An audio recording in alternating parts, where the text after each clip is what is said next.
Preparem-se, senhoras e senhores, porque hoje a gente vai ver uma história fora do normal. O dia em que o Wise enfrentou o Psydorcus Vasion, o Platinum Dragon Lord para quem tá mais familiarizado, né? E com certeza eu sei que você ficou curioso para saber tudo o que aconteceu nessa batalha épica, né não? Então prepara a pipoquinha e olha quem tá chamando, mano. Tá chamando o Oclean também. Mete o Oclean de cinema, vem, que hoje vai rolar coisa boa, mano. Isso aqui tá prometendo muito, então chega junto, vamos lá.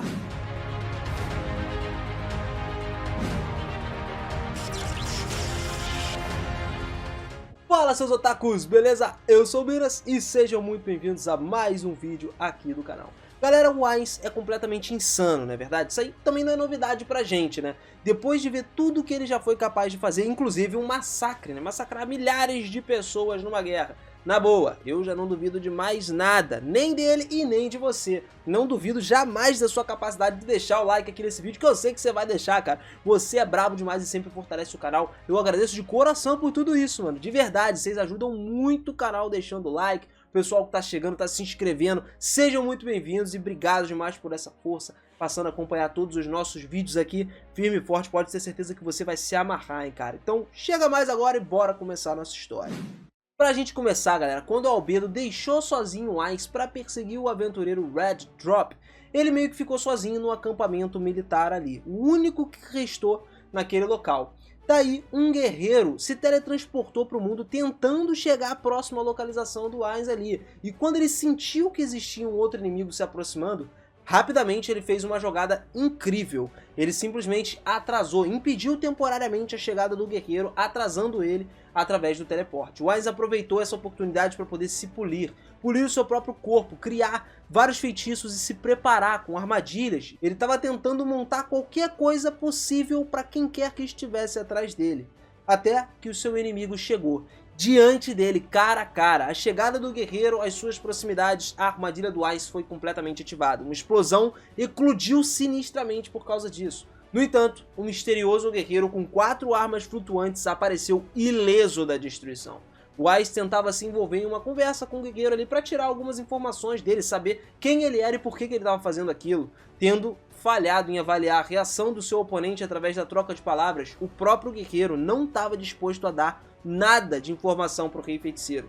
Ele não queria falar, porque ele assumiu na mesma hora uma posição de batalha. Como o guerreiro não estava querendo conversar com o Wise, ele deduziu que o cara não estava querendo ganhar tempo, entendeu? Que se ele quisesse ganhar tempo, puxava um papo ali e tal, mas não, ele só queria batalhar. Ele acreditava que o guerreiro provavelmente estava planejando terminar essa luta matando o Wise antes de qualquer ajuda pudesse chegar ali. Tudo isso, galera, ainda estava dentro dos planos do Wise aí de acontecer, tá? Ainda assim, não tinha como prever os movimentos do próximo guerreiro. O que ele ia fazer? Se ele ia atacar, se ele ia defender, se ele não ia, não dava pra se saber o que era. Quando de repente o guerreiro fez com que uma das suas armas flutuantes, o martelo gigante, se disparasse repetidamente na direção do Wise. Como ele era incapaz de evitar isso, ele simplesmente aceitou. O Wise permitiu que o martelo atingisse ele com o movimento. Só que o dano causado pelo martelo foi completamente anulado pelo feitiço que o Wise tinha preparado antes de a batalha começar. Pois é, ele já estava ali, né? Pensamento visionário, o cara tem que pensar em tudo que pode acontecer. Procurando perdoar a emboscada anterior do agressor desconhecido, o Wise decidiu reintroduzir o guerreiro aí, que era sem nome, né? Do qual ele ainda não conhecia a identidade. Recusando-se a ficar quieto por mais tempo com o Rei Feiticeiro, a armadura finalmente falou e revelou seu nome como Raikou Aganeia. Wise ainda suspeitou que tinha algumas verdades e algumas mentiras. Eram dois lados da moeda misturadas àquela armadura. Lembrando como os bardos cantaram o conto da armadura, que parece supostamente de platina, né? Wise reduz aos indivíduos de serem apenas 2 por aí, que provavelmente têm laços com essa armadura. Então, basicamente, ele pode meio que pensar exatamente quem que está atrás dessa armadura. Wise presumiu que a armadura era uma entidade não humanoide ou alguém chamado Raikou Aganeia dos 13 heróis que viveram nesse mundo. Quando ele oferece ao guerreiro Raikou a chance de submeter a ele e de supostamente se tornar mesmo um subordinado do Rei Feiticeiro, já que o Wise estava tentando sempre juntar o máximo de cacos possíveis de forças militares absurdas desse mundo para o reino dele. Ele queria se tornar inigualável, cara. Ele queria simplesmente ter toda a força para ele e para o reino dele ser o mais forte de todos. No final das contas, o guerreiro ainda recusou essa oferta. Ele retornou à luta e mais uma vez atacou diretamente o Ainz. Raikou lançou o Clock of Light em si mesmo, que levou sua armadura a começar a brilhar completamente. Só que por um breve momento, o Ainz pensou que era só o sol refletindo nessa armadura, até que ele percebeu que o HP do Raikou tinha acabado de diminuir, justamente por causa desse feitiço. Ao ver como o Raikou ativou sua habilidade, o Ainz tinha provas concretas de que a habilidade eram alimentadas pelo seu próprio pool de saúde. Ou seja, ele não podia também ficar gastando eternamente essas habilidades, senão a vida dele acabava. O que na cabeça do Ainz fez as coisas mudarem completamente. É uma virada de chave para isso dentro de uma batalha. Ainz começou a querer escapar da barreira isolada que foi lançada pelo guerreiro usando o grande teleporte, mas falhou, não conseguiu. Vendo que ele não podia sair da cúpula, ele também foi capaz de perceber intensamente como a barreira não impedia ele de se teleportar por dentro ali do seu limite, mas por fora ele era bloqueado. Ao longo do caminho, o Ainz ainda descobriu que as 4 armas ao redor do Raikou são um pouco diferentes de antes, porque cada uma delas parece estar branca brilhante, assim como a armadura dele estava começando a ficar. E mais uma vez o Ainz observou silenciosamente, enquanto a saúde do Raikou estava diminuindo ainda mais. Com todas as armas agora brilhando, o Raikou parece ter perdido mais da saúde, mais até do que a vez quando ele ativou o Clock of Light na sua armadura. Agora parece que ele ativou o Clock of Light em todas as armas que ele tinha, o que fez a gente pensar que, porque ele teve que aplicar essa habilidade nas armas dele separadamente, ou então porque o teleporte dele também custa HP para ele usar, deixando mais desejada ainda essa luta pelo Ainz. Tendo visto a determinação do guerreiro de lutar contra ele até a morte, o Ainz magicamente puxou 2 armas flutuantes próprias via Twitch Magic, né, a Obsidian Sword dele, aquelas espadas que ele tinha, que ele usava como Momon, e ele tentou colidir as lâminas junto com as lâminas do Raikou, mas o Raikou desviou das 2 espadas do Ainz. Para surpresa completa do Ainz, ele não pôde deixar de ficar totalmente perplexo com isso, cara, porque basicamente a esquiva do Raikou era não humana. Em resposta a todas as outras lâminas que o Ainz tacava nele, era uma parada surreal. Aquela armadura se esquivava de forma anormal, sem problema nenhum, como se não tivesse nada ali realmente.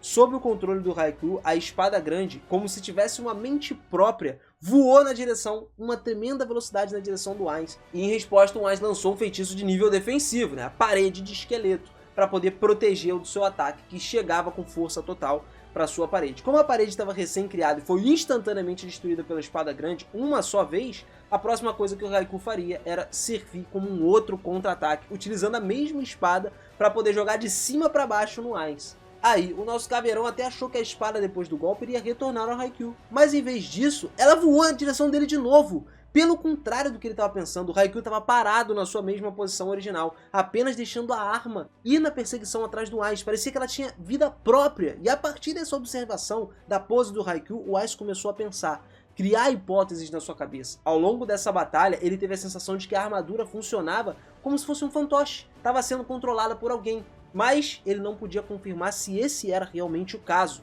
Ele pensava sempre, não deixou de pensar e continuou lá, achando que a armadura e as armas eram controladas do mesmo jeito. A luta então continuou frenética a cada minuto que se passava. E até agora nessa luta o Ainz foi capaz de discernir com sucesso a tática do Raikou até esse ponto. Era simplesmente confiar nas suas armas do ataque automático para poder combater ele. Embora o Raikou tenha empunhado a sua espada grande, ele não usou nenhuma habilidade especial ou artes marciais para acompanhar isso. No momento, o Ainz tinha compreensão firme das quais as habilidades o guerreiro conseguiria utilizar. E depois ele meio que conseguiu criar uma chance para invocar uma criatura morta-viva de alto nível chamada Dawn Lord. E aí, o nosso caveirão ordenou que o Senhor da Perdição ativasse a sua habilidade especial Noite Ruína e ficasse na guarda do Raikou, comandando ainda mais o monstro para poder avaliar o guerreiro e ver se a armadura estava lutando com uma criatura viva ou não, se tinha alguém ali ou não. E o Ainz começou a se preparar ali para ser um espectador, enquanto o Senhor da Perdição lutava no seu lugar. O Ainz se certificou de que não seria o alvo do Raikou a todo custo e fugiu do combate ali, né? Fugiu um pouco, saiu um pouco de perto para observar o que estava acontecendo.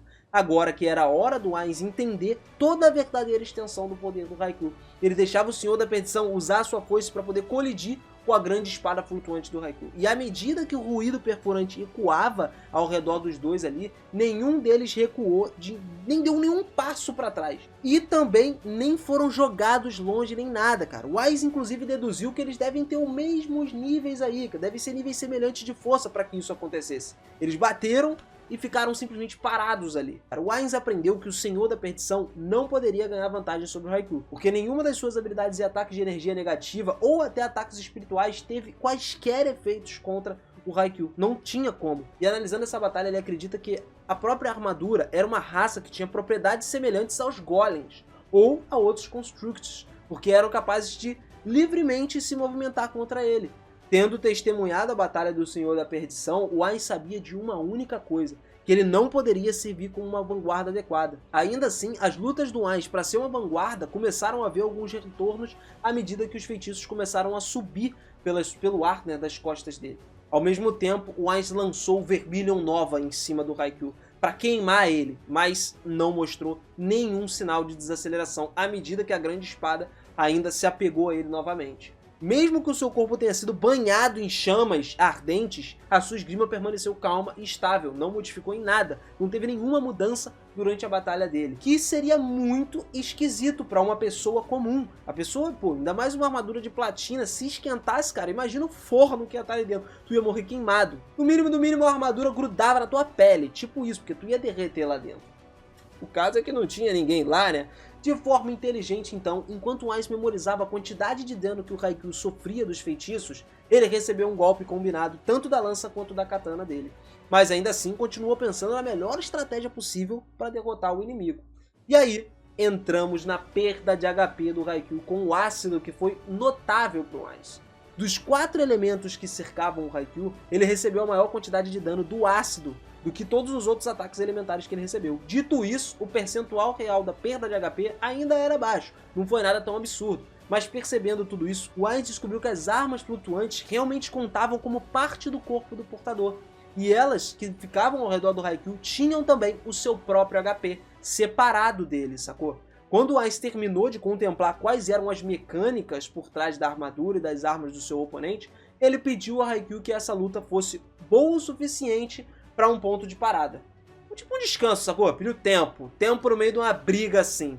E aí, quando essa discussão entre os dois começou, o Ainz e o Haikyuu começaram aí a ver as primeiras razões pelos quais os guerreiros não tinham motivos reais para lutar um contra o outro. O Ainz tentou argumentar com o Haikyuu que tudo isso começou porque o reino Restize roubou os grãos do reino feiticeiro que deviam ser transportados com ajuda para alimentar o reino sagrado, como a gente já viu na história lá da batalha do reino Restize, né? Quando o Ainz dominou o reino Restize. O último vídeo aqui do canal. Se você quiser ver, dá uma corridinha lá. E o Ainz fez a chamada de que o reino Restize estava errado com as duas nações. E realmente estava, galera.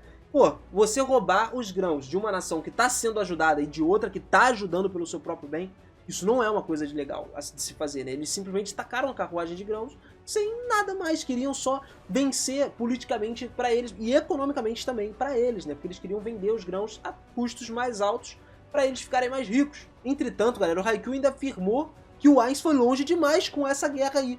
À medida que o Cavaleiro Elemental sofreu uma enorme quantidade de dano, a luta entre o Ainz e o Haikyuu chegou ao fim no momento imediato que Albedo interveio, firme e forte para salvar o seu mestre. Albedo chegou no local de batalha pulando do céu, atravessando a barreira de isolamento do mundo que tinha sido posta pelo Haikyuu sem problema nenhum, justamente porque ela tinha o quê? Um item mundial que era forte o suficiente para fazer isso. Haikyuu então só pôde olhar para cima em pânico quando a guerreira simplesmente desceu e caiu em cima dele com um ataque sinistro da alabarda dela, cara. E tu sabe que a Albedo com raiva pelo Ainz ainda, o negócio pega fogo, cara. E instantaneamente ela derrubou ele com a alabarda com a intenção de abrir a cabeça dele no meio. Haikyuu levantou a sua espada grande para tentar defender tudo, dar ataques nela, mas o impacto da alabarda criado pelo Albedo foi considerável ao ponto de ambos os pés do Haikyuu serem afundados no chão, mano. Não teve jeito. Enfurecida, tava assim, um caos puro ela. Por causa do Ainz, ela começou a pisar no peito do Haikyuu com tudo. Pouco tempo depois, a distância entre os dois aumentou em uma fachada de instantes, quando o Haikyuu recebeu um ataque com força suficiente da Albedo para sair voando, cara. Ele não tinha mais o que fazer. No final, o Ainz disse ao Albedo para parar com a luta, porque o Haikyuu, né, meio que ela interrompeu o ataque referido do guerreiro ali. Apesar disso, o Albedo ficou silenciosa nesse momento, porque ela respeita muito o Ainz, e usando o seu próprio corpo como escudo contra o Haikyuu, caso ele quisesse atacar o Ainz de novo, né? Então ela tava parada ali. Agora, galera, já meio cagado de medo aí, sem querer mais lutar contra o Albedo, o Haikyuu começou a acender para poder puxar alguma distância entre eles, né? Aumentar a distância para querer dar uma fugida aí. E mais uma vez, o Ainz dá a proposta, pede pro Haikyuu se tornar um subordinado dele, mesmo disposto a oferecer ao guerreiro tudo o que ele sempre quis, na esperança de que ele se juntasse ao reino dos feiticeiros. Haikyuu não queria aceitar o acordo de jeito nenhum, ele ficou em silêncio e não respondeu à oferta. Embora o Ainz não tenha recebido a resposta do Haikyuu, ele ainda informou para o próprio Haikyuu que o reino dos feiticeiros estaria de portas abertas, braços abertos para receber ele, sempre que ele estivesse pronto para vir visitar a nação, sempre que ele quisesse. No entanto, antes que pudesse chegar a um consenso, o Haikyuu já tinha desaparecido por completo via teletransporte. Não muito tempo depois que os dois perguntaram sobre isso, a barreira isoladora de mundos começou a cair também. Mas como a Albedo acreditava que poderia haver pessoas por ali, pesquisando sobre eles, querendo saber mais coisas, ela sugeriu que eles fossem sensatos em voltar para Nazarick primeiro, antes de discutirem qualquer invenções ali, qualquer coisa que aconteceu durante a batalha. E aí foi quando eles voltaram. Depois de recuar, o Tsaindorcus, pelo lado dele, encontrou com o Azuchi Ainda, que teve que se desculpar porque ele não conseguiu distrair a Albedo por tempo suficiente. E aí o Tsaindorcus afirmou que ele comprou muito tempo até. E ele mesmo subestimou o próprio Ainz, ele achou que o Ainz era mais fraco. E agora, passando pela batalha, o Tsaindorcus concluiu que ele poderia derrotar o Ainz, é mole. A única questão era a Albedo, era a dificuldade dali. E era literalmente improvável que deixasse de lado o Rei Feiticeiro depois disso tudo. Assim, ele formou uma nova aliança com o Azuchi Ainda para emboscar o Ainz junto se ele fosse isolado. Depois, ambos se retiraram para o estado do Conselho de Argant, já que o Tsaindorcus lamentavelmente informou a Azuchi que não poderia impedir a queda do reino de Restis. Não tinha jeito, o Ainz ia dominar Restis. E do lado do reino feiticeiro agora, depois de retornar para Nazarick, o ator de Pandora e Albedo revisaram a batalha com o verdadeiro Ainz, que demonstrou pra gente que quem estava batalhando ali não era o Ainz, era o ator de Pandora disfarçado de Ainz. Então ele, o Ainz, Demiurgos, Shouter, todos eles viram a batalha e eles concluíram que o Haikyuu era um tanque mais ou menos de nível 80, 90. Além disso, o ator de Pandora particularmente tomou nota dos seus movimentos de fantoche de magia estranha. E o Demiurgo até deduziu que a identidade dele, como de Tsaindorcus Vision, era um dos 13 heróis que já tinham existido. De qualquer forma, eles agora conheciam um inimigo poderoso que lhe deram uma falsa estimativa das habilidades do Ainz. Como era o ator de Pandora e ele só consegue replicar 80% das estatísticas do Ainz, usar os equipamentos de nível inferior, e era proibido inclusive de usar certas habilidades em batalha, eu acho que a vantagem da próxima batalha ainda está completamente pro lado do nosso Caveirão, e não tem como negar isso. E agora, seu otaku fã de Overlord, valeu demais pelo like, cara. Se você quiser mais resumos de grandes histórias e batalhas de Overlord e de outros animes também, capricha nesse likezão aí pra ajudar a gente, ajuda demais o nosso canal. E olha só, se inscreve aqui no canal, cara. Manda bala na inscrição que eu vou trazer várias histórias maneiras pra você. Mas pra isso você tem que ativar o sininho, porque o sininho é a coisa mais importante. Assim, com ele ativado, você sempre vai saber quando sai o próximo resumo, a próxima história, tudo que a gente tem pra contar aqui, os combates sinistros que a gente vem trazendo aqui no canal, beleza? Tamo junto, obrigado demais por isso, seus mitos. Um grande abraço pra vocês e até a próxima. Valeu!